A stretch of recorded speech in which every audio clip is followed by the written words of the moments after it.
Now it's time for the Diamonds Bracket here at the 2009 NBC National Heads Up Poker Championship. I'm Christy Arnett for Carp 3 TV, and here are the matchups. Kenny Tran versus Antonio Esfandiari. Kenny Yeah versus Phil Locke. Huck Seed and Jonathan Little. Chad Brown against Glenn Chorney. Andy Duke against Brad Garrett. Vanessa Selps versus David Oppenheim. Greg Raymer is going up against Jennifer Harmon, and here's what he had to say before the match got started. All right, last night at the drawing party, you got Jennifer Harmon. Yes. What were your thoughts on that pick? Indifferent, really. I mean, you know, Jen is a great player. She's, you know, a very experienced short-handed, at least limit hold'em player. I don't know how much short-handed heads up, no limit she's played, but she's been playing poker for so long. She's played a lot of everything. But unless you get lucky and you get, you know, one of the non-pros who also doesn't happen to be a really good player. Right. I mean, like we learned, Oral Hershiser actually played really well last year. So he may not be a pro, but he's not a pushover either. I mean, he clearly wasn't just lucky to go as far as he did, as he went. You know, Shannon Elizabeth went so deep, you know, 2 years ago. But, you know, obviously, on average, the pros are better than the celebrities. So unless you draw one of the celebrities or one of the online qualifiers, you're guaranteed a tough match. Right. So you just don't worry about who you get. It's like, give me the toughest, because I'm going to have to beat everyone to win the thing.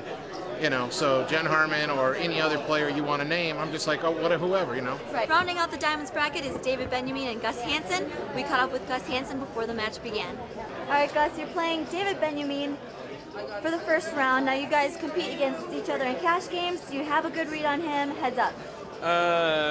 Well, I would say in the cash games, the big games we've played at Bobby's Room and so forth, I'm pretty sure he's ahead of me.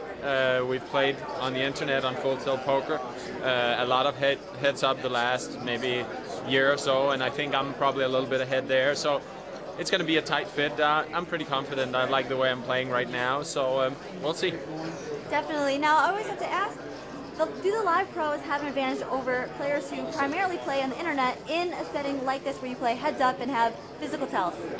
I would say so if you were talking about strictly internet players, but the internet players you have here is the Tom Duan.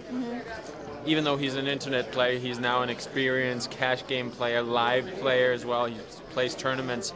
So I would say maybe a tiny bit, but I wouldn't even say so. I mean, it's like they're experienced now. They've played in live tournaments, so I wouldn't really say so. I mean, it's up for grabs. I think it's the best player, and whether it's a guy from like a Doyle Brunson who's played live cash games his entire life, or it's a Durr who's played mostly on the internet but also is familiar with a live game sitting in front of an opponent, I think it's a close fit. We're going to follow the action, so stay tuned in for interviews with the winners. I'm Christy Arnett for Carp 3 TV.